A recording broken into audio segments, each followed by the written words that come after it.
விருதுநகர் மாவட்டம் சிவகாசியில் ஐயனாடார் ஜானகி அம்மாள் கல்லூரியில் 2ஆம் ஆண்டு பயின்று வந்த மாணவியை தற்கொலைக்கு தூண்டியதாக கல்லூரி நிர்வாகத்தை கண்டித்து மாணவர்கள் போராட்டத்தில் ஈடுபட்டனர். விவரங்களோடு இணைகிறார் செய்தியாளர் மணிவண்ணன். வணக்கம். விவரங்கள் என்ன சொல்லலாம்? வணக்கம்.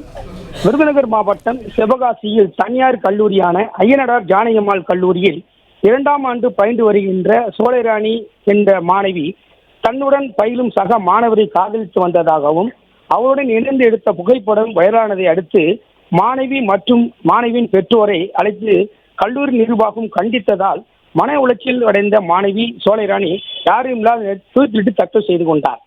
மாணவி மன உளைச்சலாக்கி தற்கொலைக்கு தூண்டியதாக கல்லூரி நிர்வாகம் மீது நடவடிக்கை எடுக்க வலியுறுத்தி கல்லூரி மாணவர்கள் 500க்கும் மேற்பட்டோர் மற்றும் இந்திய மாணவ சங்கத்தினர் கல்லூரி முன்பாக சிறுவழுத்தூர் சாலையில் தர்ணா போராட்டத்தில் ஈடுபட்டு வருகின்றனர்.